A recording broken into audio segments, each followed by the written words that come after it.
বাংলাদেশের পরে যেভাবে জিহাদিরা উৎসাহিত হয়ে ফালাকাটা থেকে শ্যামপুর পর্যন্ত দুর্গাপূজায় হামলা করেছে, কলকাতার রাজাবাজারে কালী পুজোয় হামলা করেছে, বজবজের নোদাখালীতে লক্ষ্মী পুজোয় হামলা করেছে, কার্তিক পুজোতে বীরভূম জেলার সাঁইথিয়াতে যে কাণ্ড আজও চালাচ্ছে পুলিশ প্রশাসন, সাঁইথিয়া কীর্ণাহারে যে ঘটনা ঘটেছে, তমলুক নন্দকুমার সহ বিচ্ছিন্নভাবে গোটা রাজ্যে যে ঘটনা ঘটেছে, একই ঘটনা রামনবমীতে পুলিশ এবং মুখ্যমন্ত্রী ঘটাতে পারেন।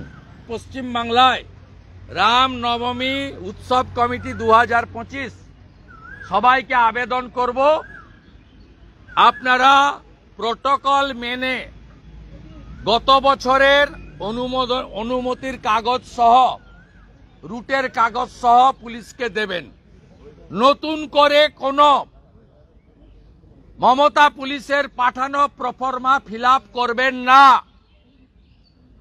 আমি রাজ্যের বিরোধী দলনেতা 2,33,27,000 লোককে প্রতিনিধিত্ব করি। আমি এবং আমাদের বিজেপি এমএলএরা আপনাদের কমপ্লিটলি লিগ্যাল প্রোটেকশন দেব। আপনারা কেউ নতুন প্রফর্মা ফিল আপ করবেন না এবং গত বছরে যা হয়েছিল একইভাবে এভাবে আমাদের উৎসব পালন করা হবে।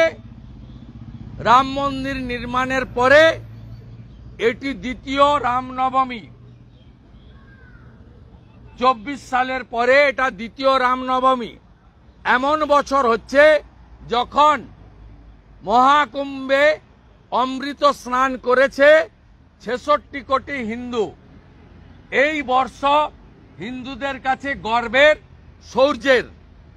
তাই এই বর্ষে রামনবমী উৎসব সর্বত্র অত্যন্ত আনন্দের সঙ্গে, অত্যন্ত বীরত্বের সঙ্গে সকলকে নিয়ে শান্তিপূর্ণভাবে পালন করার আবেদন করছি।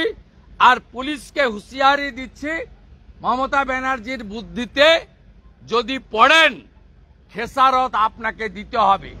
এবারে মিছিলের সংখ্যা এত হবে যে গোটা রাজ্যের পুলিশ শুধু নয়, সিভিক ভলেন্টিয়ারকেও কাজে লাগিয়ে আপনারা কিন্তু হিন্দু জনতার জয় শ্রীরামের ধ্বনি আটকানোর ক্ষমতা আপনাদের এবছর হবে না, হবে না, হবে না।